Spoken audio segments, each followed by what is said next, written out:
Pour les plus jeunes parmi vous, et je pense notamment à mes élèves, l'équipe de France, c'est surtout ça. La France est championne du monde de football! La France est championne du monde de football! Bravo messieurs! Mais pour les plus anciens comme moi, avant la deuxième étoile, c'était aussi ça. Robert Duverne en vient presque aux mains avec Patrice Evra, à tel point qu'on imagine qu'il a été désigné par les joueurs comme le Judas, le traître, qui a parlé à la presse dans l'épisode Anelka.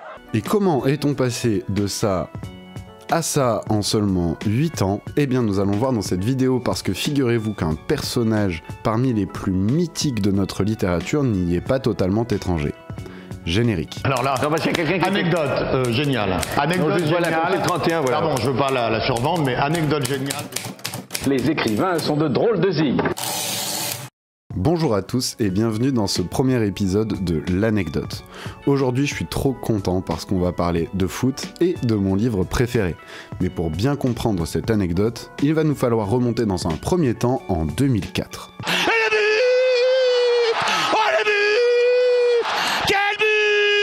Le 12 juillet 2004 n'est pas seulement le 6e anniversaire de la première victoire en Coupe du Monde de la France, mais c'est aussi et surtout la nomination sur le banc des Bleus de Raymond Domenech, a.k.a. l'homme aux gros sourcils. Domenech va conserver ce poste pendant 6 ans et c'est en soi un miracle tant il va accumuler les erreurs, les choix stupides et les manques de respect. On va pas tout lister ici, déjà parce que on n'aurait pas le temps, mais on va essayer d'être suffisamment précis pour que vous ayez une bonne idée de la catastrophe que ça a été. Bon, déjà Domenech a fait l'essentiel de sa carrière à Lyon, c'est un défaut. Et il a un peu joué à Paris aussi, c'est un défaut. Ensuite, il est sur le podium des sélectionneurs français les plus critiqués avec Aimé Jacquet et Didier Deschamps. Sauf que ces deux-là, ils ont gagné ça, alors que Domenech, il a gagné Estelle Denis. C'est mieux que rien. On y reviendra plus tard, mais prenons les choses dans l'ordre. Son arrivée sur le banc des Bleus coïncide avec le départ de plusieurs légendes des Bleus. D'abord Lilian Thuram, puis Bicente Lizarazu, Marcel Desailly et surtout Zinedine Zidane. À son arrivée, il décide de serrer un peu la vis, en modifiant certaines règles. Les joueurs n'adhèrent pas trop, les échos de Clairefontaine sont assez mauvais, mais ce sont surtout les premiers résultats qui inquiètent la France du foot. Déjà en 2005, les Bleus bataillent pour se qualifier au prochain mondial allemand, et sans le retour de Thuram et Makelele, qui sait si nous aurions eu l'opportunité de jouer cette compétition. Avant cette Coupe du Monde, Domenech promet d'amener son équipe en finale et tout le monde lui rit au nez. En interne, il ne gère pas grand chose et les joueurs avoueront des années plus tard que le groupe était à ce moment-là en quasi-autogestion. Zidane est celui qui tient réellement le vestiaire. Le capitaine joue aussi le rôle de sélectionneur et malgré son âge, il illumine le jeu tricolore, notamment contre le Brésil, sa proie préférée. Il hisse la France jusqu'à la finale et je n'ai pas besoin de vous rappeler le scénario de ce dernier match international de l'Enfant de Marseille. La panenka, le coup de boule, les tirs au but, la transversale de Trezeguet et du coup une défaite très amère pour tous les Français. Grâce à ce nouveau statut de vice-champion du monde, Domenech fait illusion et le sélectionneur est reconduit pour quelques années. Domenech et les Bleus, c'est pas encore fini. Mais on arrive à la deuxième date importante qui voit un deuxième acteur intervenir dans notre histoire. Ce deuxième acteur, c'est Nike.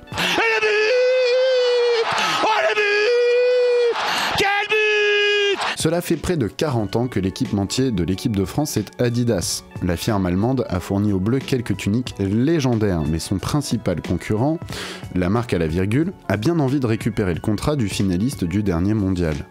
Cela se fera le 22 février 2008. En soi, c'est pas un mauvais plan. Sur les 10 dernières années, la France a été championne du monde, championne d'Europe et vice-championne du monde. L'Hexagone fait désormais partie des grandes nations du foot. Sauf que pour ce contrat colossal, puisque c'est un record à l'époque, Pigeon, oiseau à la grise robe, obtenu par Nike pour équiper l'équipe de France, n'est valable que pour la période 2011-2018. Et d'ici l'arrivée de la virgule sur le maillot, il reste deux énormes compétitions à jouer, l'Euro 2008 et la Coupe du Monde 2010. Et c'est là qu'on va comprendre la situation catastrophique dans laquelle Nike s'est mis tout seul. En effet, c'est toujours Tonton Raymond qui tient les rênes de la sélection pour le meilleur qui est déjà passé et pour le pire qui est à venir. Mais à ce moment-là, Nike ne peut pas le savoir. En poule à l'Euro, la France fait un misérable 0-0 contre la Roumanie, subit sa plus lourde défaite en compétition officielle depuis 40 ans contre les Pays-Bas, 4-1, et perd enfin contre l'Italie 2-0. La France finit dernière de sa poule. Tout le pays attend la démission de Domenech, mais lorsqu'il arrive en zone mixte après le match contre l'Italie, il nous sort ça. Fin du match hier soir, on attend une analyse de l'échec. Domenech parle d'amour. J'ai qu'un seul projet, c'est d'épouser Estelle. Donc c'est aujourd'hui que je lui demande vraiment. Je sais que c'est difficile, mais c'est dans ces moments-là qu'on a besoin de tout le monde et moi j'ai besoin d'elle.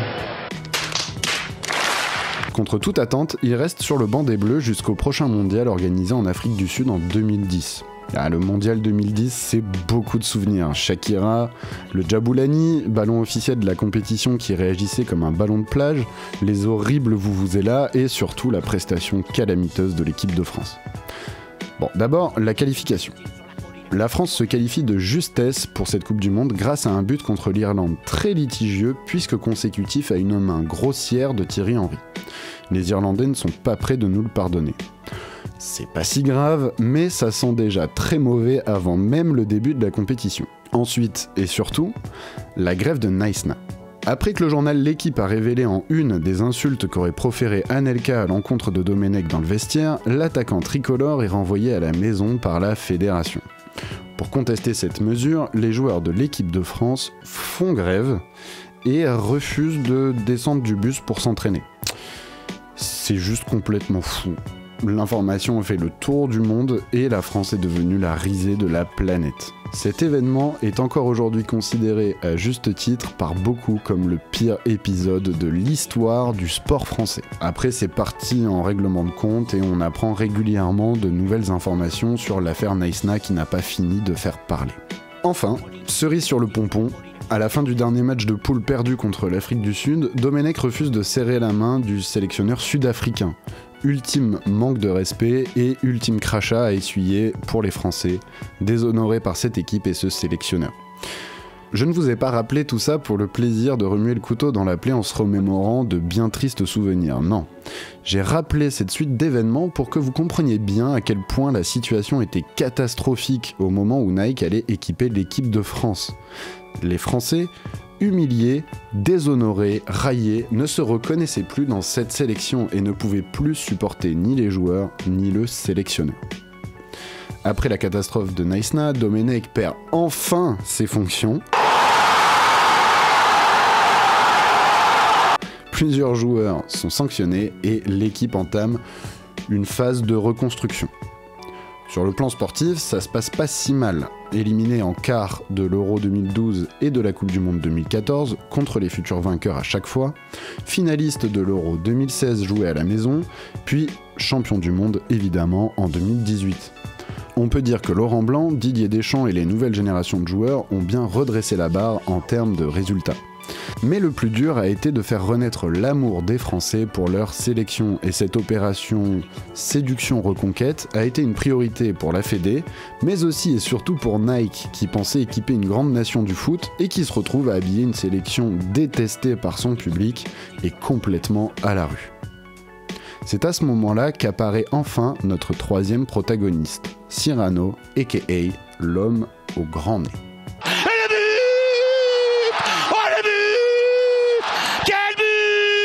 Seulement 6 mois après Naïsna, Nike sort sa première campagne de pub.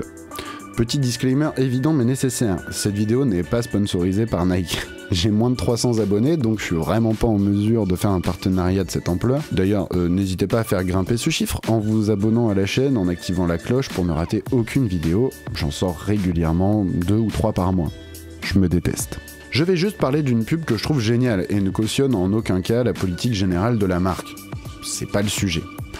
Après, si Nike veut m'envoyer un sweat Nike SB, je fais du L. Je me déteste. Regardons cette pub ensemble avant de la débriefer. Elle élégant comme Céladon, agile comme Scaramouche. Je vous préviens, cher Myrbidon, qu'à la fin de l'envoi, je touche.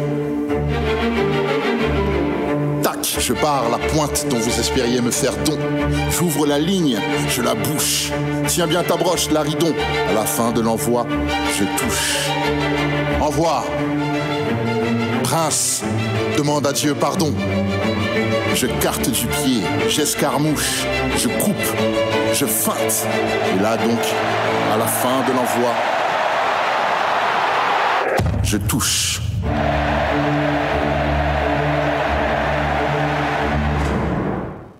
Elle me donne des frissons à chaque fois. Il y a plusieurs choses à dire sur ce spot publicitaire. Déjà, est-ce que vous avez vu des stars ? Moi non. Sako, O'Haro, Malouda, ouais, c'était vraiment chaud à l'époque de supporter l'équipe de France. Mais on remarque que si ces 3 joueurs font de brèves apparitions, l'accent est surtout mis sur des inconnus, des amateurs, des femmes, des jeunes qui jouent et s'entraînent en bas de chez eux. La pub nous dit « L'équipe de France, c'est la France qui aime le foot, et cette France, c'est vous ». Adieu la starification prématurée de jeunes prometteurs déconnectés de la réalité. Bienvenue à vous, Français passionnés de football. Deuxième élément, la voix. Vous avez peut-être reconnu la voix d'Oxmo Puccino, un rappeur très talentueux au flow inimitable qui, par ses origines et par la puissance poétique de sa plume, fait le lien entre la jeune génération folle de foot et la grande tradition littéraire et artistique de notre pays. C'est d'ailleurs le deuxième enjeu de cette pub, nous rappeler que la France est plus grande, plus riche, plus admirable que ce qui s'est produit à Naïsna. Nous rappeler que la France, et donc l'équipe de France, vaut mieux que ça, et qu'elle peut renaître de ses cendres. Nous rappeler que cette renaissance passera par nous, parce que l'équipe de France, c'est nous. Le dernier point que je veux vous faire remarquer, c'est évidemment le texte. Peut-être avez-vous retrouvé d'où provient ce monologue. C'est un extrait de la scène 4 de l'acte 1 de Cyrano de Bergerac, une tragicomédie d'Edmond Rostand, créée en 1897. Ce choix de texte renforce et magnifie les 2 points précédemment soulevés, et je vais vous expliquer pourquoi. Déjà, le personnage de Cyrano. Cyrano de Bergerac est un personnage historique. C'est un homme de lettres et de sciences du XVIIe siècle. Il est notamment connu pour avoir été l'auteur de la fameuse vanne du « Qu'est-il allé faire dans cette galère » que Molière lui a pompé dans les fourberies de Scapin. Le personnage historique n'a pas laissé beaucoup plus de traces que celle-là, et sans Edmond Rostand, il aurait sombré dans l'oubli. Oui mais voilà, Rostand est passé par là, et à la fin du 19e siècle, il reprend quelques caractéristiques du Cyrano historique, en rajoute beaucoup, et nous présente sur les planches un des héros les plus grandioses de notre histoire littéraire. Pour faire bref, Cyrano est un personnage surstylé, mais il a un problème, il a un nez énorme. C'est pas juste il a un gros nez, non, il a vraiment un pif de l'espace qui défigure son visage. Alors vous allez me dire, bah, c'est pas très grave, non, à la grossonasophobie, etc. Alors oui, c'est pas très grave, mais ça lui pose un gros problème. Il est amoureux de Roxane, qui est une femme brillante, intelligente, mais aussi très belle. Donc Cyrano n'ose pas lui avouer son amour, de peur qu'elle lui rie au nez. Il va découvrir que Roxane est amoureuse d'un certain Christian, qui est très beau, mais très bête. En gros, Christian est le némésis de Cyrano, son exact opposé. Ils vont donc s'organiser en binôme pour tenter de séduire Roxane. Christian apportera sa beauté, et Cyrano son esprit. Il y a de nombreux rebondissements et l'histoire est absolument géniale, donc je ne veux pas trop vous en dire pour vous laisser le plaisir de découvrir la pièce. Je vous disais que Cyrano était un personnage surstylé et je le maintiens. Il a la volonté d'être exemplaire en tout. Il est fort, habile, courageux, libre, indépendant, impertinent, généreux, talentueux, sensible, dévoué, profond, audacieux, fidèle, léger. Il est l'une des meilleures lames du royaume de France et un poète hors pair. Bref, il incarne ce que l'esprit français a produit de mieux dans son histoire, le panache. Si on revient un peu au début de notre anecdote, on remarque qu'en fait Cyrano incarne toutes les vertus qui faisaient tant défaut à notre sélection nationale. Et ce n'est donc pas un hasard si Nike a choisi le représentant le plus stylé de l'esprit français pour faire oublier ceux qui l'ont peut-être le plus sali. En fait, Nike a misé sur le fait que leurs pubs produisent le même effet chez les Français que la sortie de la pièce de Rostand. Quand la pièce est créée à la fin du 19e siècle, les Français ne se reconnaissaient plus dans leurs élites.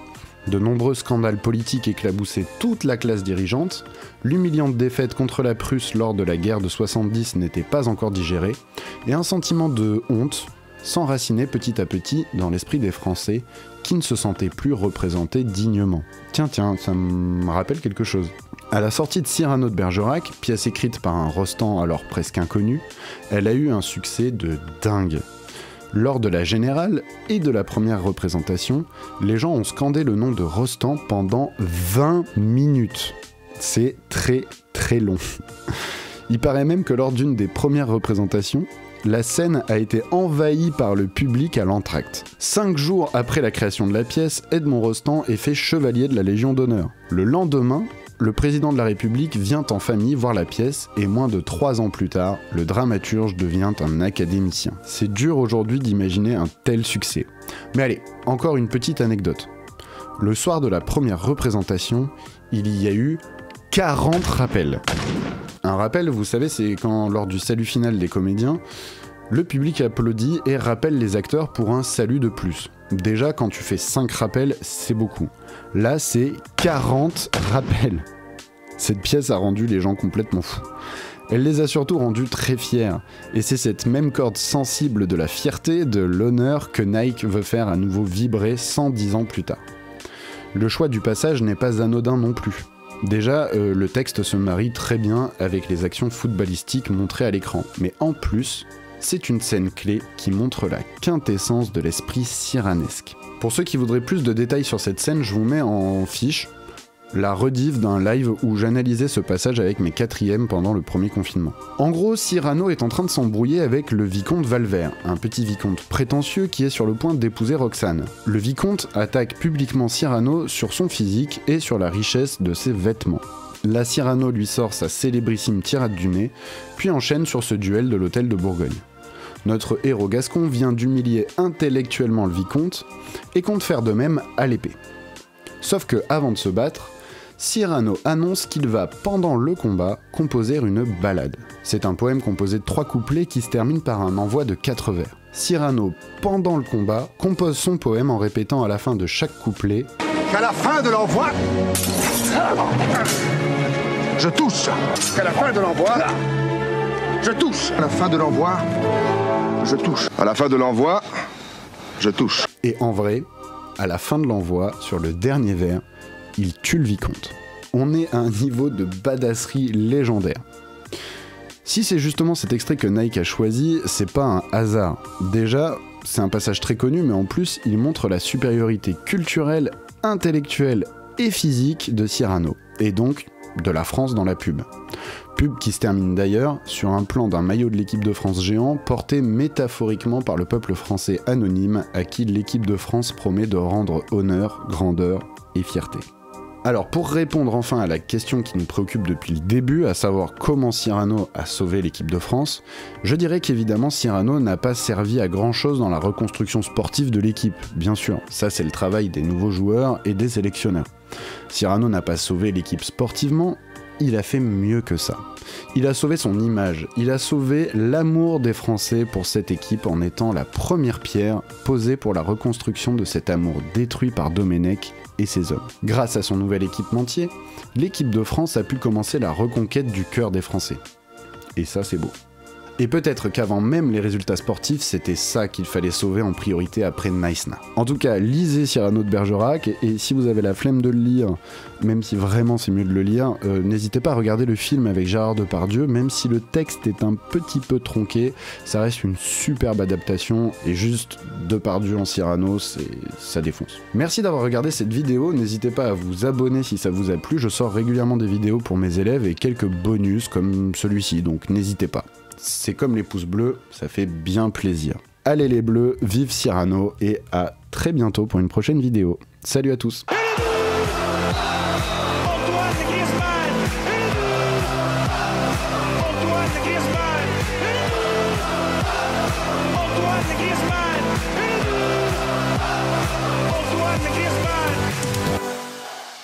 Domenech qui va récupérer cette balle.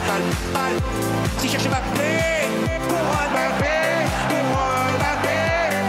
Damien Lutti qui dégage, ça prend déjà quelque chose. Pour Mbappé. Lutti, tu n'aurais jamais dû mettre cette main. Maintenant tout est à refaire pour le bleu et les cotes.